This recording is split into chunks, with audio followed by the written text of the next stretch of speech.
अस्सलाम वालेकुम। कैसे हैं आप लोग सब। आज की रेसिपी हमारी बहुत मज़े की है। ईद उल ज़ुहा के मौके पे तो हर घर में तकरीबन बनती है। जी हाँ, कोफ्ते। तो आज हम कोफ्ते बनाएंगे। कोफ्ते चाहे मटन के हो, बीफ के हो, चिकन के हो, एक ही तरीके से बनते हैं ये। 3 अदद प्याज लिए मैंने और इनको अच्छे से चॉप करके मलमल के कपड़े में डाल लें या हाथ से इसको अच्छे से निचोड़ लें इसका पानी। चॉपर के अंदर कीमा ऐड करके पानी निकाला हुआ प्याज डाल के इसको अच्छे से चॉप कर लें ताकि इसकी पेस्ट बन जाए, इसके रेशे रेशे खुल जाएँ। चॉपर में डालने का मकसद ही ये होता है कि ये इसके रेशे रेशे लैदा हो जाते हैं तो बैंड होने में हेल्प करते हैं। अब इसके अंदर सारे स्पाइस ऐड कर लेंगे। लाल मिर्च, गरम मसाला, अदरक पाउडर आधी चम्मच, इसमें हम पाउडर ही डालेंगे। लहसुन पाउडर आधी चम्मच, नमक अपने जायके के हिसाब से जितना आप पसंद करते हैं। बाद लोगों को बीपी का मसला होता है वो अपने हिसाब से ऐड करें। मक्की का आटा 3 चम्मच भर भर के इसमें मैंने डाले। अब इसको अच्छे से गूंद लेंगे ताकि यकजान हो जाए। इस तरह गूंदा हुआ जिस तरह दिख रहा है इस तरह हम तकरीबन इसको अच्छे से गूंद लेंगे।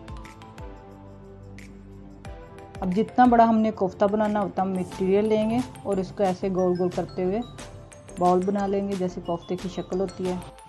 कोफ्ता ना छोटा होना चाहिए ना बड़ा होना चाहिए, दरमियाने साइज़ का होना चाहिए। पहले वक्तों में इस पे बहुत टाइम लगता था। घर में माएँ बेचारी वो कुंडी डंडा हमाम दस्ते में कूट कूट के इसको बनाया करती थी। अब तो मशीनरी ने बहुत आसान कर दिया है कुकिंग भी हर लिहाज से। तो यहाँ मेरे सारे कोफ्ते बन चुके हैं। अब मैं इसको फ्राई नहीं करूँगी, स्टीम करेंगे हम इसको। यहाँ मैंने देगची में पानी लिया और उसके ऊपर स्ट्रेनर रखने हैं जो कि आप जाली होती है घर में कोई सी भी दूध डांपने के लिए होती है, वही मैंने लिया है। और इसके ऊपर सारे कोफ्ते चुन के रख देंगे। जितने भी कोफ्ते हैं इसको मैं इसके ऊपर रख दूँगी और उसके ऊपर हम कोई सा भी ढक्कन डाल के इसको स्टीम कर लेंगे। अब देखेंगे 6 मिनट के अंदर अंदर ये तकरीबन स्टीम हो जाते हैं। इनकी माशाल्लाह इस तरह की शक्ल आई है। ये खुलेंगे नहीं, बिल्कुल भी नहीं। इनको स्टीम करने का फ़ायदा है कि इसके मसाम खुले रहते हैं। फ्राई करते हैं जब हम इनको तो मसाम बंद रह जाते हैं और इनका जायका इनके अंदर और ग्रेवी का ग्रेवी में रह जाता है। जब इसके मसाम खुले होंगे तो डेवलप हो जाएगा, एक दूसरे को टेस्ट देंगे।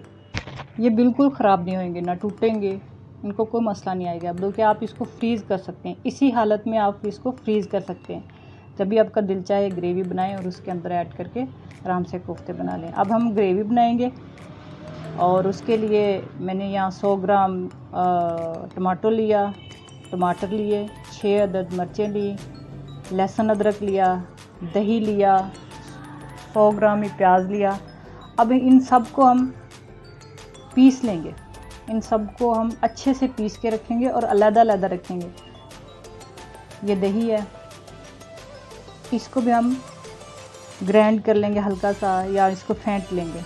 इन सब को अलग-अलग हमने ग्राइंड कर लेना है और इसको स्टेप बाय स्टेप ही पकाना है। ये देखिए यहाँ मैंने तकरीबन सारी चीज़ें ग्राइंड कर ली हैं। लहसुन अदरक है, टमाटर, हरी मिर्च, प्याज है, दही है। अब हम इसकी ग्रेवी बनाएंगे। पैन में मैंने घी ले लिया, 100 ग्राम घी ले लिया और इसके अंदर पहले प्याज डालेंगे। जब प्याज ब्राउन हो जाएगा तो इसके अंदर अदरक लहसुन का पेस्ट डालेंगे। जब वो थोड़ा सा पक जाएगा फिर हम टमाटर और हरी मिर्च ऐड कर लेंगे। यहाँ प्याज ब्राउन हो चुका है, इसके अंदर लहसुन अदरक डाल दिया। जब ये हल्का सा ब्राउन हो जाए तो इसके अंदर बाकी टमाटर हरी मिर्च जो पीस के रखी है वो ऐड कर दें और इसके बाद इसके अंदर दही फेंट के ऐड कर दें। ग्राइंड करने से हमारी ग्रेवी बहुत ही स्मूथ और बड़ी फाइन सी बनेगी। अब इसके अंदर सारे स्पाइस लाल मिर्च, गरम मसाला, हल्दी, नमक ये डाल के अच्छे से भून लेंगे। जब सारे मसाले भुन जाएंगे तो इसके अंदर थोड़ा सा पानी डाल के इसको और गलाएंगे। जब इसकी इस तरह की शक्ल हो जाए तो इसके अंदर सारे कोफ्ते ऐड कर देंगे और इसको हल्का सा भून के इसके अंदर जितना आपको ग्रेवी चाहिए उतना पानी ऐड कर लें। देखें कोफ्ते ज़रा भी नहीं ख़राब हुए, ना टूटे हैं। देखिए माशाल्लाह कितनी प्यारी इसकी शक्ल आई है, कितना स्मूथ सा है, इसमें ग्रेवी है। तो आप लोग लाजमी बनाइएगा। इसका तरीका बहुत सादा सा है, इसमें कोई लंबा चौड़ा काम नहीं है। तो कोफ्ते हमारे पक चुके हैं। अब इसके अंदर हम धनिया पुदीना बारीक काट के डाल लेंगे। वीडियो अच्छी लगी है तो लाइक कीजिएगा, सब्सक्राइब कीजिएगा, दुआओं में याद रखिएगा। अल्लाह हाफिज़।